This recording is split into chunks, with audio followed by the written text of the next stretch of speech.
Well, thanks for joining us on the news at 4. Barely 24 hours after signing the Electoral Act into law by President Muhammadu Buhari, the Independent National Electoral Commission has fixed February 25th, 2023 for the presidential and National Assembly elections, and they also fixed March 11th, 2023 for the governorship and State House of Assembly elections. Conduct of party primaries and resolution of disputes arising thereof will be slated for the 4th of April 2023, and it will 2022 rather, and it will end on the 3rd of June 2022. Well, let's bring in our correspondent now, Sifon Essien. He joins us from this briefing to help us better understand this new development. Sifon, it's good to have you join us at this time. Talk to us about what the latest, and earlier I just wrote out what the outlook of this timetable looks like. Talk to us more about that. Well, basically what the chairman has said is rolling out the timetable of activities leading up to the 2023 elections, and you've just mentioned a number of them. I'd like to take you through others. Presidential and National Assembly elections, submission of nomination forms, that's from the 10th of June 2022 to 17th of June 2022. Then for the governorship and state assembly elections, same for the submission of nomination forms is from 1st July 2022 to 15th July 2022.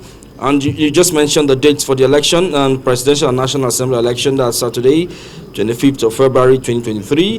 The governorship and state assembly election, Saturday, 11th March 2023. According to the INEC chairman, he says the reason why this timetable is being read today or released today, it's based on the assent the president is giving to the Electoral Act and the 1999 Constitution as amended. Now, this forms the fulcrum for which the INEC has taken this decision. Well, very interesting that we were able to meet that mark, because, we have just 365 days to wrap up the elections, and then, of course, get to elect a new president in May 2020. In May 29, 2023. But have you gotten any kind of reaction as to these projections where we'll be having these elections? Any reaction so far, considering we just had the Electoral Act signed? No reaction as yet, but we're expecting any moment from now reactions will begin to either trickle in, or we have loads of reaction to the announcement of the timetable by INEC. That means that the political parties must be up and doing, and put their acts together to ensure that they stick to the deadline, because the INEC chairman has said any party that does not follow the timetable, of course, considers itself having run foul of these rules.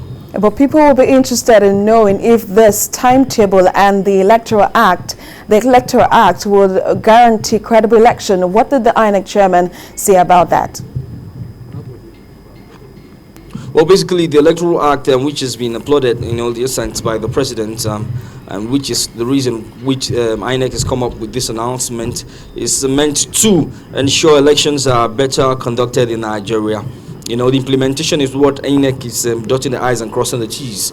Of course, it said, as the chairman said at the start of the briefing, announcing this timetable, that the Electoral Act, which the president has just assented to, and the 1999 Constitution as amended, are the bedrock for the exercise of elections in the country, and which forms the reason why, or which informs the reason why this timetable is out. So many persons, Nigerians in Nigeria and outside Nigeria, expect better elections, and above all, they expect a better electioneering process for the political parties. Hopefully after now we'll be getting, of course, reactions to this timetable. And we might also be seeing some areas of conflict from the different political parties.